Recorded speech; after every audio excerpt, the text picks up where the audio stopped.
everyone, welcome to my YouTube channel. My name is Nikita Sharma and in today's class we are diving into a deep sentence analysis of our new topic week 2 day 2. So in this class we will discuss about the abstract noun. It means that we cannot touch, we just feel them and exactly we can say the state of being. Okay, abstract noun को हम बिना touch करके सिर्फ fail किया जा सकता है कि वो चीज क्या है। हम लोग एब्स्ट्रैक्ट नाउन को इंडिविजुअली पढ़ रहे हैं और उसी चीज से रिलेटेड एडजेक्टिव्स को डिफाइन कर रहे हैं, सेंटेंस को ब्रेक डाउन कर रहे हैं और उसी से रिलेटेड हमको क्वेश्चंस मिल रहे हैं जिन्हें हम लोग बहुत अच्छे से बना रहे हैं और एक मॉडिफाइड सेंटेंस में उसको चेंज कर रहे हैं। सो आज की इस क्लास में भी हम लोग नेक्स्ट अच्छा इंटरेस्टिंग सा सेंटेंस लेके आ रहे हैं, तो उसको कंटिन्यू से फटाफट से ब्रेक डाउन करते हैं, फटाफट देखते हैं कि सेंटेंस में क्या क्या होता है, किस तरीके से हम सेंटेंस को ब्रेक डाउन करके अपनी क्रिएटिविटी से एक नया सेंटेंस बना देते हैं। So let's get our class like a game और like a creativity in our video. The school will expect obedience and punctuality from its students. इसका मतलब है कि जो स्कूल है वो उनके बच्चों से क्या एक्सपेक्ट करती है कि उनके बच्चे जो है वो ओबीडियंट हो, मतलब रूल्स को फॉलो करे, पंक्चुअल हो, जो टाइम के पाबंदी हो, ऐसे उनके स्टूडेंट्स होने चाहिए। ओके, तो अब देखो हम इसको एनालाइज करते हैं। द जो है वो एक यूनिक क्वालिटी को शो करता है, तो it means it is article. Again school जो है वो एक वर्ड है, नाउन को शो कर रहा है, ठीक है, नाउन, ठीक है। और यहाँ ये जो विल है ये एक तरफ से तो हमारी हेल्पिंग वर्ब है किसकी, फ्यूचर की, प्लस ये मॉडल ऑक्सिलरी वर्ब की तरह भी यूज होती है जो कि हमें फ्यूचर एक्शंस के बारे में बताती है। विल और वुड में याद आया। फिर अगेन एक्सपेक्ट जो है वो आपका है मेन वर्ब जो आपको बता रही है कि क्या वो चाहते हैं। मेन चीज आ रही है ना आपकी हेल्पिंग वर्ब के तुरंत बाद ही मेन वर्ब आती है। इट मीन्स यहाँ पर ये बात होती है कि अगर मेन वर्ब आ रही है तो उसकी सपोर्टिंग में हेल्पिंग वर्ब पीछे सेंटेंस में खड़ा होगा। यहाँ हेल्पिंग वर्ब ऑलरेडी खड़ी है, इसी कंडीशन में हमारे आगे क्या आ रहा है, मेन वर्ब सेंटेंस में यूज में आ रहा है। ओके, देन अगेन ओबीडियंस एक ऑब्जेक्ट की तरह यहाँ यूज हो रहा है, तो ये ऑलरेडी एक नाउन होगा। और कौन सा नाउन होगा, ये एक एब्स्ट्रैक्ट नाउन होगा। ये कौन सा नाउन होगा, एब्स्ट्रैक्ट नाउन। ओके, एंड जितने भी हमारे रिलेशनशिप्स को कनेक्ट करने वाले जो है वो होते हैं हमारे कंजक्शंस, जो सेंटेंस को ज्वाइन करते हैं, जिनमें से एक हमारे कौन आते हैं, एंड आते हैं, ठीक है। एंड भाई साहब क्या है हमारे यहाँ पे, कंजक्शन है। Okay, punctuality it's also an object, क्योंकि वो आपको एक पंचुअलिटी शो कर रहा है ना, punctuality. And punctuality is also a noun, and which noun is it, ये एक एब्स्ट्रैक्ट नाउन के फॉर्म में यहाँ यूज में आ रहा है। Am I clear? Again from, मैंने अभी बोला ना आपको कि जितनी भी चीजें चलेंगी वो भी तो हमें आगे बताएंगे ना किसके जगह पर, है ना। तो जब जगह की बात होगी तो यहाँ पर जगह बताने वाला कौन है, प्रीपोजिशन, जो हमें पोजीशन बताती है फ्रॉम, उनके वजह से, है ना, उनके लिए। जब किसी की प्लेस पोजीशन की बात होगी तो प्रीपोजिशन आएगी। इट्स, उनके ना, जब भी ऐसी कोई चीज आए जो रिलेट करती है उनसे, है ना, तो उस कंडीशन में आप लोग पॉजिटिव प्रोनाउन या पॉजिटिव एडजेक्टिव यूज करते हो। Where we are going to selecting और discussing about the relationship in the sentence, then you already know that whenever we are talking about the relationships, तो उस condition में आपको हमेशा positive adjective का use करना है, क्योंकि पॉजिटिव प्रोनाउन शो करता है अपनी खुद की ओनरशिप को। Okay, but as a possessive adjective it shows the relationship between whatever in the sentence is, जो भी sentence है उससे related वो possessive adjective show करता है। So you have to write here what, possessive adjective. Am I clear? Next is students, and students also a noun. Okay, now the sentence is completed. Again I am explaining you. The is an article, school is a noun, will is modal auxiliary verb which you can include in the future actions also.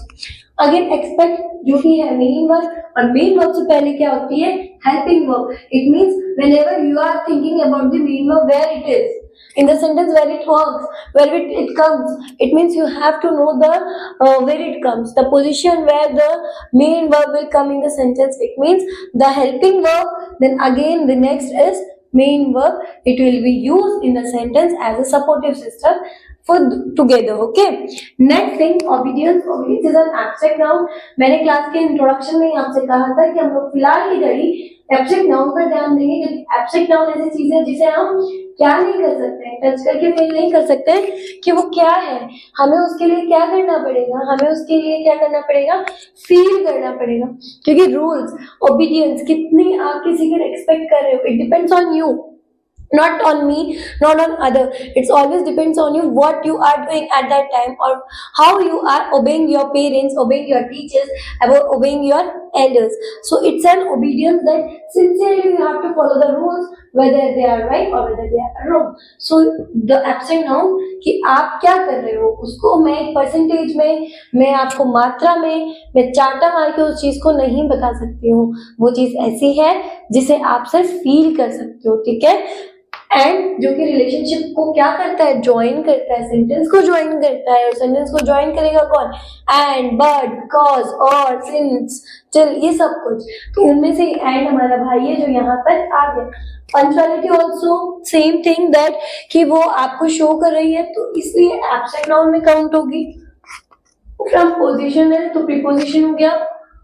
जब sentence में relationship show करेगा तो उस condition में यहाँ पे as a positive adjective use होगा।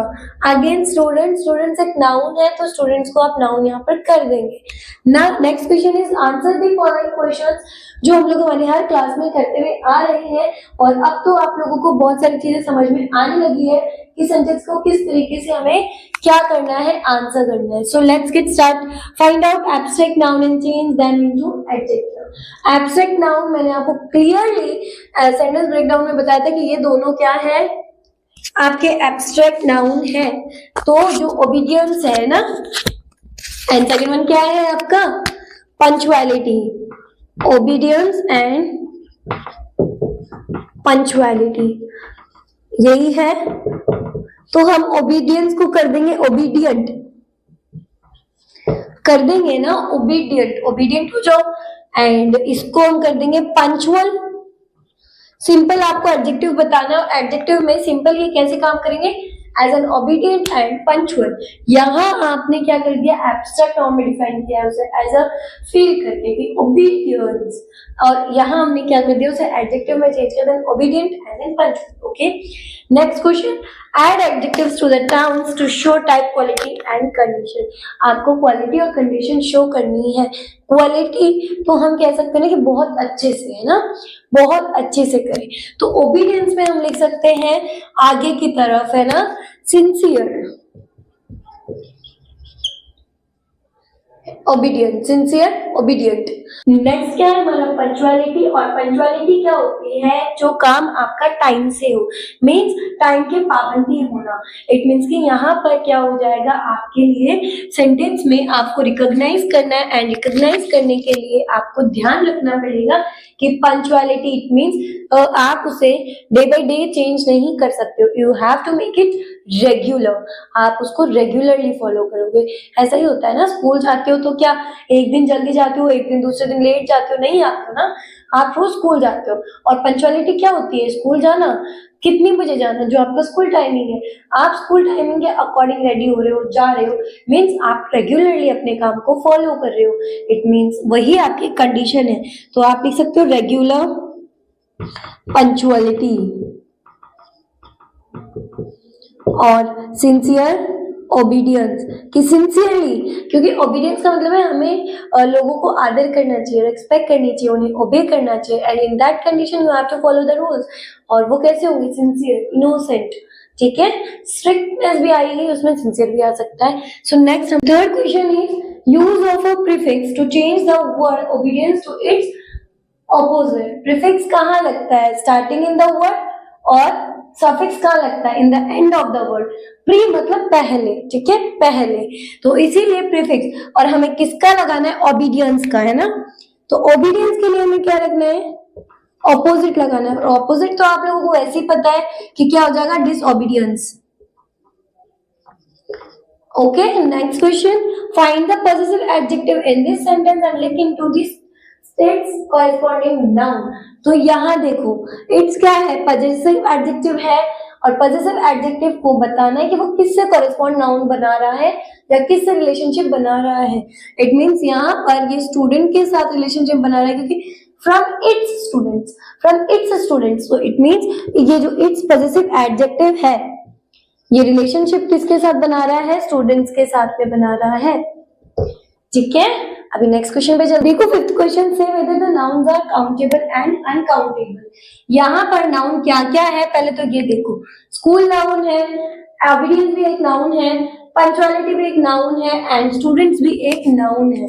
तो स्कूल जो है उसे हम काउंट कर सकते हैं, स्टूडेंट्स को हम काउंट कर सकते हैं कि कितने स्टूडेंट्स है. ठीक है, तो ये तो हो गया हमारा काउंटेबल. अगेन अब देखो इधर दो नाउन है, एक तो ओबीडियंस एंड एक पंक्चुअलिटी, और इन दोनों को ही हम काउंट नहीं कर सकते. मैंने आपको पहले भी कहा था कि इन्हें सिर्फ फील किया जा सकता है, you don't have to count और you don't have to do anything else. So यहाँ पर ये क्या हो जाएगा, आपका अनकाउंटेबल नाउन हो जाएगा. अब देखो सब्जेक्ट एंड प्रेडिकेट आपको फाइंड आउट करना है, subject and predicate in the sentence. तो मैंने आपको पहले ही बोला था कि एज अ ऑब्जेक्टिव ये काम कर रहे हैं. इट मींस कि हमारे सेंटेंस में जो द स्कूल है यही क्या है, सब्जेक्ट है. क्या हो जाएगा, ये सब्जेक्ट है, क्योंकि यही आपको रिलेशनशिप शो कर रहा है और यही बता रहा है कि सेंटेंस में आगे क्या हो रहा है. हु और what does the action is recovering, कहां पर एक्शन रिकवर हो रहा है सेंटेंस में, और इसी की वजह से पूरा सेंटेंस बन रहा है. तो ये द स्कूल जो है सब्जेक्ट है, देन उसके बाद में विल, एक्सपेक्ट, और हमने यहाँ पे चेंज किया था तो हम वही यूज करेंगे ताकि हमारा सेंटेंस क्या हो जाएगा, मॉडिफाई हो जाएगा. सिंसियर ओबीडियंस, एंड हमने यहां पे लिखा था regular, punctual from its students. क्या बनेगा, प्रेडिकेट. पूरा बाकी सब तो प्रेडिकेट बन जाएगा, प्लस मॉडिफिकेशन भी हो गया. Will expect, sincere obedience and regular, punctual from its students. यहां तक हमारा सारा क्लियर है कि हमने क्या पढ़ा है, क्या समझा है, और आपको क्लियरली समझ भी आया होगा. अगर नहीं आया है तो प्लीज आप लोग मुझे कमेंट करें ताकि मैं उसको क्लियर कर सकूं. सेकंड थिंग, जो भी चीजें यहाँ से आप कैप्चर कर रहे हो उनको आप अपनी रियल लाइफ में जो छोटी छोटी लाइन्स है उनके साथ डिस्कवर करो, क्योंकि इनकी क्रिएटिविटी ही आपको क्या कर देगी, बहुत हेल्पफुल करेगी, और इन्हीं से आपका कॉन्फिडेंस बनेगा कि आप फाइंड आउट कर पाओगे कि एंड कहाँ लगाना है और कौन सी चीज क्या करनी है.